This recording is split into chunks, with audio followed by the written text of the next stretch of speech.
Seigneur soit avec vous. Et avec votre esprit. Bonne nouvelle de Jésus-Christ selon saint Luc.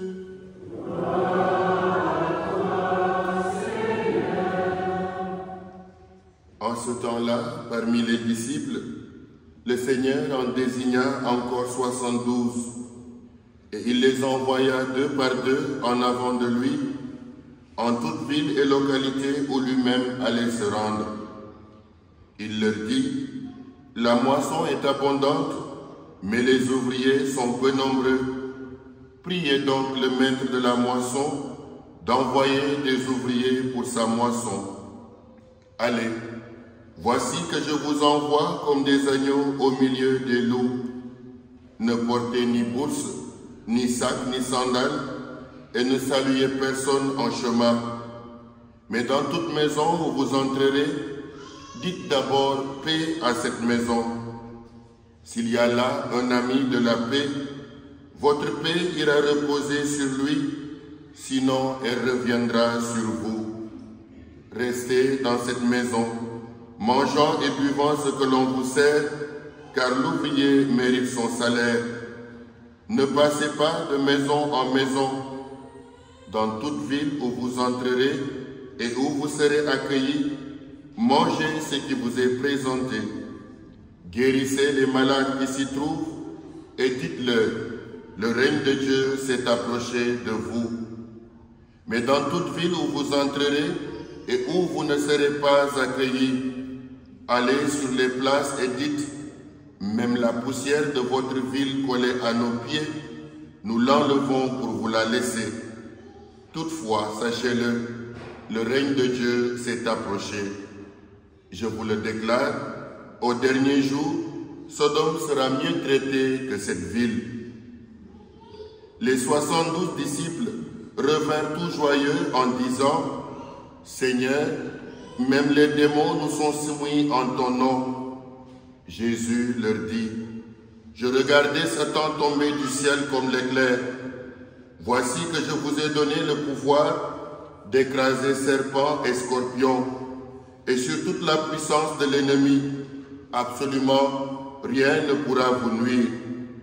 Toutefois, ne vous réjouissez pas parce que les esprits vous sont soumis, mais réjouissez-vous parce que vos noms se trouvent inscrits dans les cieux. » Ah, Alléluia.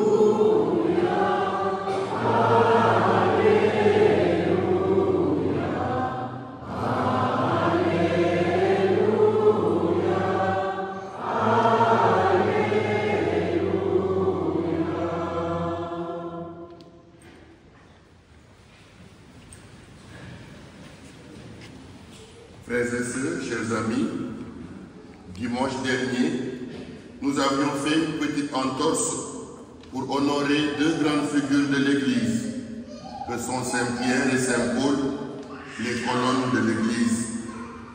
Les textes du 13e dimanche du temps ordinaire ont été alors remplacés par les textes propres de la solennité de ces 2 apôtres. Ceci nous a quelque peu empêchés de voir le fil conducteur qui nous introduit dans les textes de ce 14e dimanche du temps ordinaire. Chers amis, dans la page d'évangile de ce jour, une phrase pourrait retenir notre attention. La moisson est abondante, mais les ouvriers sont peu nombreux. Le constat est clair dans notre contexte actuel, au point que parfois on a parlé de crise de vocation. Mais le Seigneur nous invite à prier pour que le maître de la moisson envoie des ouvriers. À vrai dire, on peut se demander si le Christ lui-même veut réellement des ouvriers. Je pose la question parce que il en a combien? 72. Personnellement, j'aurais envoyé un par un pour élargir le rayon d'évangélisation. C'est peut-être plus logique si on regarde. Mais il a plutôt préféré les envoyer 2 par 2, ce qui réduit bien sûr le rayon à exploiter pour l'évangélisation. Il en a lui-même les raisons. Oui, chers amis, il choisit de les envoyer deux par deux, comme une communauté constituée des binômes missionnaires. Chers amis, la moisson est abondante, mais Dieu n'est pas pressé de moissonner. À raison, lui-même, lorsqu'on nous rapporte la parabole de l'ivraie et du bon grain, choisit de les laisser grandir ensemble, juste pour nous rappeler que le temps de la moisson lui revient. Et si le temps de la moisson lui revient, le temps qui nous revient à nous, Jésus dit, il ne nous dit pas allez moissonner. Qu'est-ce qu'il nous dit? Priez le maître de la moisson. Quelqu'un dit, s'il y a urgence, l'urgence appelle l'action. Pour Dieu, l'urgence ici appelle la prière. C'est pour nous rappeler à nous que nous avons à être patients dans ce qu'il nous confie, parce que la moisson lui revient. Et dans cette moisson, il prend le temps qu'il faut pour que, bien sûr, cette moisson puisse être une bonne moisson. Ne nous pressons donc pas. C'est lui qui nous confie cette mission. Il en a 72. Il les envoie deux par deux. Pourquoi ai-je fait le lien entre le 13e dimanche et le 14e dimanche? C'est que dimanche passé, si nous avions lu les textes du 13e dimanche plutôt que les textes de Saint-Pierre et de Saint-Paul, nous aurions vu qu'il posait déjà les exigences de la mission. Parce qu'au 13e dimanche, il appelle à plusieurs reprises. Et l'un de lui dit, laisse-moi d'abord aller enterrer mes parents. Et l'autre lui dit, donne-moi d'abord le temps d'aller chez moi. Autrement dit, de reporter le temps de la mission. Et Jésus, de nous rappeler que cette mission a bien sûr ses exigences. Et s'il en a choisi 72, nous pouvons interpréter que ces 72 sont jugés aptes à pouvoir accomplir cette mission. Autrement dit, ils n'ont pas remis à plus tard ce que le Seigneur leur confie. Aujourd'hui, en envoyant ces 72, Jésus lui-même nous envoie, nous, comme missionnaires de cet évangile que nous portons. Lorsqu'on dit souvent cette phrase, la moisson est abondante, les ouvriers peu nombreux, on pense souvent aux vocations sacerdotales, religieuses. Mais on peut penser d'abord à nous, parce que dans la Sainte Église, nous sommes tous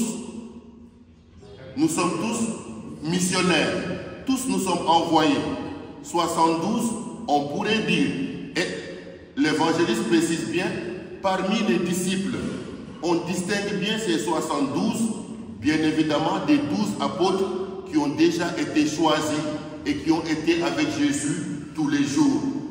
Mais dans le fait de les envoyer deux par deux, nous pouvons aussi avoir une autre interprétation qui va dans le sens de l'unité.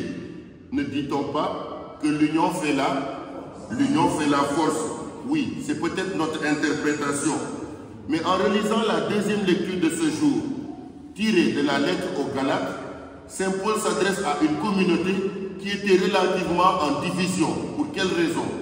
Parce qu'il y avait des judéo-chrétiens, autrement dit, des juifs convertis au christianisme, qui posaient une condition pour rejoindre cette foi chrétienne, cette communauté chrétienne. Et la condition, c'était quoi? Il fallait être circoncis. Et Paul dit qu'il n'y a pas cette condition, bien au contraire. La condition qui est posée, c'est la condition de la foi. Et c'est pour cette raison que Paul nous fait fixer notre regard sur ce qui est essentiel dans notre foi, autrement dit, la croix du Christ. Il dit sa seule fierté, c'est la croix du Christ. Parce que c'est cette croix qui l'a sauvé. Autrement dit, entre ceux qui posent une condition sous l'image de la loi, parce que la circoncision relevait du cadre de la loi.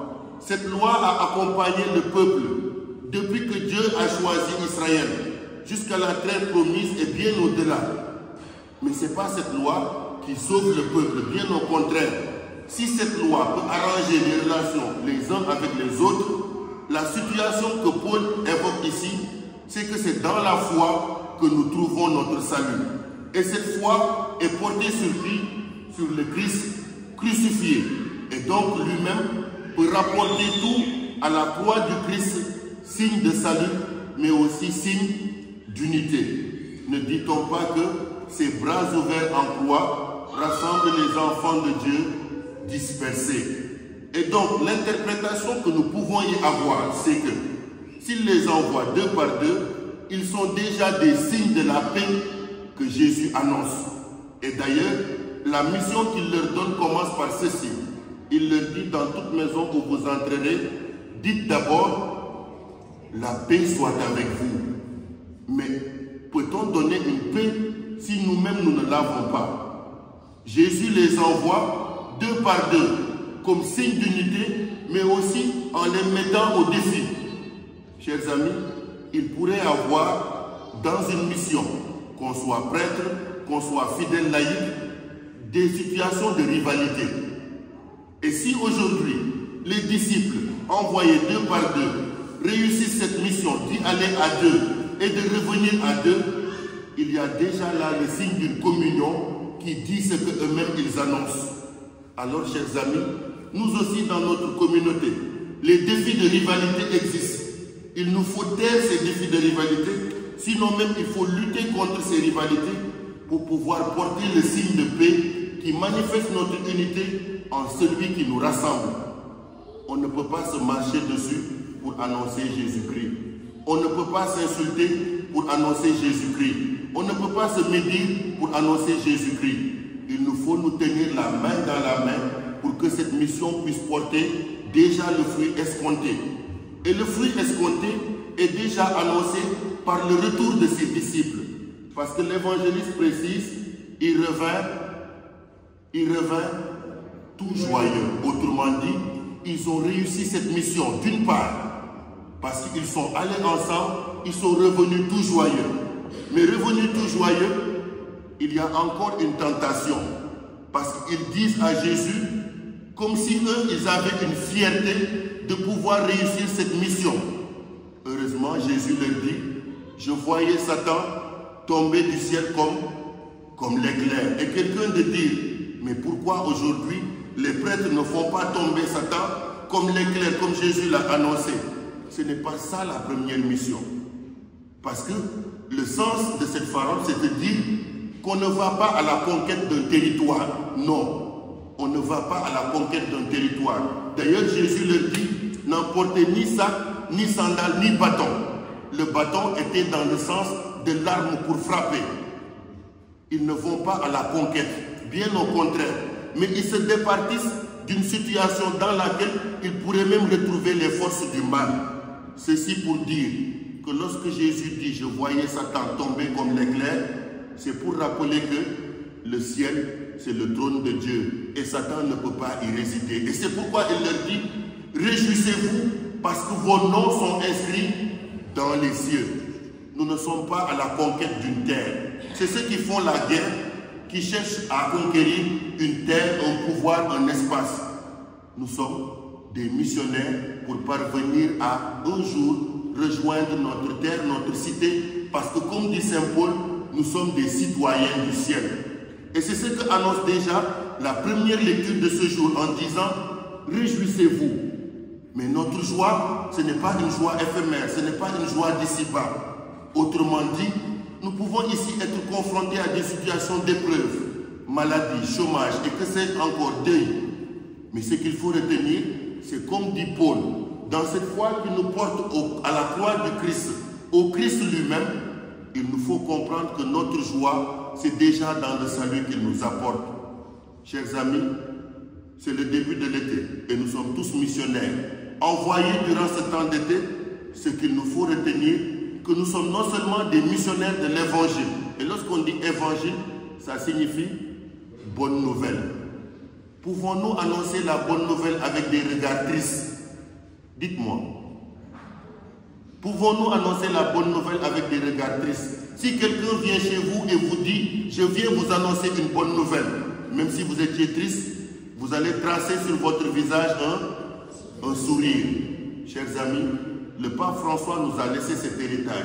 Nous sommes des missionnaires de la joie. Puisse cette joie rayonner dans notre cœur pour que la moisson puisse être cette moisson du Christ, cette moisson de Dieu, parce que lui-même, il est encore patient.